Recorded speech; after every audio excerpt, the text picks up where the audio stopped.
Hello everyone. हमने जो class 12th की अकाउंटेंसी सब्जेक्ट का chapter 6 solution of a partnership firm जो हमने स्टार्ट किया है, तो उसमें हमने डिफरेंस टॉपिक्स देखे, जिसमें हम लोगों ने अलग अलग स्टेटमेंट देखा कि कैसे फर्म जब डिसोल्यूशन करता है, फर्म पार्टनरशिप फर्म हमारा, तो हम कैसे ट्रांजेक्शन की रियलाइजेशन अकाउंट बनाते हैं, पार्टनर्स कैपिटल, अगर कोई पार्टनर्स फर्म में लोन दिया रहता है तो पार्टनर्स का लोन बना अकाउंट बनाते हैं, तो उसका ट्रीटमेंट कैसे किया जाता है, कैश बैंक अकाउंट बनाते हैं। तो ऐसे डिफरेंस टॉपिक देखे। तो अभी जो हम लोगों ने टॉपिक देखा उसमें ये हमारा नेक्स्ट टॉपिक है, जो आपका स्क्रीन पर क्वेश्चन है कि X and Y are partners in a firm, pass journal entries when the firm is dissolute on the following condition. कि एक्स और वाई पार्टनर्स है फर्म में, तो आज जर्नल एंट्री करनी है अगर फर्म क्या हो रहा है, डिसॉल्व हो रहा है, तो कुछ फॉलोइंग कंडीशंस हैं। यहाँ पर फर्स्ट पॉइंट है हमारा कि amount realised from an unrecorded assets ₹8,000। कि फर्म का जो अनरिकॉर्डेड एसेट्स है क्या हो रहा है, रियलाइज्ड हुआ, कितना आपका ₹8,000। सेकेंड पॉइंट है ₹3,000 we are paid in cash to creditor. कि हम क्या कर रहे हैं, क्रेडिटर को 3,000 पेमेंट कर रहे हैं। नेक्स्ट पॉइंट है आपका थर्ड पॉइंट कि stock transfer to realisation account was sold for ₹2,000। मतलब जो फर्म का स्टॉक है वो रियलाइजेशन अकाउंट में ट्रांसफर हो चुका है, उसको जब सोल्ड किया जा रहा है तो कितने रुपए रिसीव्ड हो रहे हैं, हमको 2,000 रिसीव्ड हो रहे हैं।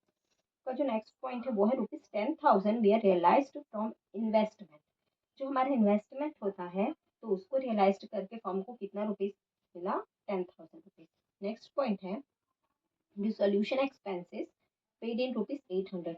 जो फर्म क्या करती है, डिसोल्यूशन एक्सपेंसेस, तो एक्चुअल में डिसोल्यूशन एक्सपेंसेस क्या होता है, तो जब पार्टनरशिप फर्म डिसॉल्व होती है, समाप्त होती है, तो उस समय जो हमारा जो प्रोसेस चलता है कि फर्म को क्या करना है, क्लोज करना है, तो फर्म के जितने भी एसेट्स होते हैं तो उनको रियलाइज्ड करने से रिलेटेड जितने भी एक्सपेंसेस होते हैं उसको हम बोलते हैं रियलाइजेशन एक्सपेंसेस, जिसको हम हिंदी में ये बोल सकते हैं कि फर्म की जितनी भी संपत्तियां होती हैं उनको जब बेचा जाता है तो बेचने से संबंधित जितने भी खर्चे किए जाते हैं उनको क्या किया जाता है, यहाँ पर या तो वसूली व्यय या फिर समापन व्यय के नाम से जाना जाता है। तो वो आपका डिसोल्यूशन एक्सपेंसेस कितना है, ₹800 है। नेक्स्ट पॉइंट है कि profit on realisation ₹6,000 is share by X and Y in the ratio of 3:1। तो जब रियलाइजेशन हुआ फर्म का, तो जो भी प्रॉफिट हुआ हमारा रियलाइजेशन का, तो 6,000 हुआ, तो उसको क्या करना है, एक्स एंड वाई को 3:1 में डिस्ट्रीब्यूट करना है। मतलब जो लास्ट फर्म क्लोज हो रही है तो उस समय जो रियलाइजेशन अकाउंट बनाया गया है, तो उससे जो हमको 6,000 का प्रॉफिट हुआ उसको एक्स एंड वाई को क्या करना है, हमको 3:1 में डिस्ट्रीब्यूट करना है। तो ये रहा हमारा क्वेश्चन। अब इसका हम देखते हैं सॉल्यूशन। तो स्क्रीन पर आपका ये रहा सॉल्यूशन। तो ये हमारा फॉर्मेट रहा कि journal entries, date particular, LF, debit amount, credit amount. तो इसमें जो हमारा फर्स्ट पॉइंट था कि जो आपका अनरिकॉर्डेड एसेट्स था वो रियलाइज्ड हुआ। तो एक बार फिर से कॉन्सेप्ट याद रखना है कि जो रियलाइजेशन अकाउंट होता है उसके डेबिट साइड में हम अकाउंट्स को क्या, लाइबिलिटीज को और एसेट से रिलेटेड ही एंट्री होती है इसमें। तो जो हमारा रियलाइजेशन अकाउंट बनाते हैं तो उसके डेबिट साइड में हम क्या करते हैं, फर्म के जितने भी एसेट्स होते हैं उनके अकाउंट को क्लोज करते हैं। क्रेडिट साइड में जितने भी लाइबिलिटीज होती हैं उनके अकाउंट को क्लोज करते हैं। डेबिट में जितने भी एक्सपेंसेस होंगे वो सबका पेमेंट दिखेगा, क्रेडिट में सभी एसेट्स का रिसिव्ड दिखेगा। तो यहाँ पर फर्स्ट पॉइंट क्या था हमारा कि अनरिकॉर्डेड एसेट से हमको रियलाइज्ड हुआ, मतलब रुपए मिला, तो किसमें एंट्री होगी, रियलाइजेशन अकाउंट के क्रेडिट में। इसीलिए यहाँ पर हमारे पास कैश या बैंक, आप जो भी लिखना चाहे वो लिख सकते हैं। तो कैश ऑब्लिक बैंक अकाउंट है डेबिट कि टू रियलाइजेशन अकाउंट से आ रहा है, रियलाइजेशन के तो डेबिट हो जाएगा कैश या bank, realisation account credit, ₹8,000 debit and credit की being realised from unrecorded assets. उसके बाद आपका नेक्स्ट पॉइंट है कि क्रेडिटर्स को 3,000 पेमेंट हुआ, तो पेमेंट करेंगे तो डेबिट में, तो आपका realisation account debit to cash या फिर बैंक अकाउंट। 3,000 डेबिट, 3,000 क्रेडिट की being paid in cash to creditors. आपका नेक्स्ट पॉइंट क्या बोला कि जो स्टॉक को ट्रांसफर किया गया था रियलाइजेशन अकाउंट में उसको सोल्ड किया गया है, तो कैश रिसिव्ड होगा, तो कैश या bank account debit to realisation account, 2,000 debit, 2,000 credit की being stock transfer to realisation account was sold. मतलब जो स्टॉक को हमने ट्रांसफर किया था रियलाइजेशन अकाउंट में उसको क्या किया गया है, सोल्ड किया गया है। अगर हमें सिर्फ ट्रांसफर करने की एंट्री बोलती तो हम सिर्फ ट्रांसफर की एंट्री करते, तो उस समय एंट्री हमारा realisation account debit to assets होता, मतलब टू स्टॉक जितने भी एसेट्स रहते हैं उसको लिखते हैं।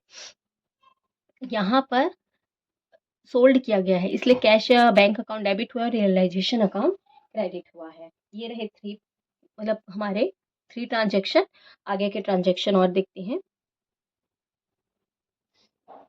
तो हमारा जो वो नेक्स्ट पॉइंट है, फोर्थ पॉइंट, तो वो था कि 10,000 का आपका जो रियलाइज्ड किया किसको, इन्वेस्टमेंट, तो इन्वेस्टमेंट रियलाइज्ड हुआ। तो आपका कैश या bank account debit to realisation account की बीइंग रियलाइजेशन फ्रॉम इन्वेस्टमेंट, की इन्वेस्टमेंट को क्या किया गया, रियलाइज किया गया, debit 10,000 debit 10,000 credit. Next point था डिसोल्यूशन एक्सपेंसेस हुआ, 800 का पेमेंट होगा, तो realisation account debit to cash या फिर बैंक अकाउंट की being dissolution expenses paid, 800 debit 800 credit. Last point था कि प्रॉफिट हुआ रियलाइजेशन से कितना, 6,000 रुपीज, उसको एक्स एंड वाई को डिस्ट्रीब्यूट करना है 3:1 में। तो प्रॉफिट डेबिट में दिखता है, तो आपका realisation account debit to X capital account to Y's capital account की being ₹6,000, profit on realisation distribute X and Y in ratio of 3:1। तो एक्स को 6,000 का 3/4 और वाई को 6,000 का 1/4 जब हमने डिस्ट्रीब्यूट किया, तो एक्स को 4,500 रुपीज़ मिल रहे हैं, वाई को 1,500, उसी को हमने ट्रांसफ़र किया। तो एक्स के कैपिटल अकाउंट में 4,500, वाई के कैपिटल अकाउंट में 1,500, तो दोनों का टोटल रियलाइजेशन अकाउंट कितना हुआ, 6,000 रुपीज़। तो इस तरीके से जब पार्टनरशिप फर्म डिसोल्यूशन होती है, तो इस तरीके से हमें जर्नल एंट्रीज करनी पड़ती है। तो जर्नल एंट्रीज का बेस क्या होता है, हमारा रियलाइजेशन अकाउंट। जब हमें रियलाइजेशन अकाउंट का कॉन्सेप्ट अच्छे से क्लियर रहेगा, तभी हम इस जर्नल एंट्री को क्या कर सकते हैं, सॉल्व कर सकते हैं। Thank you.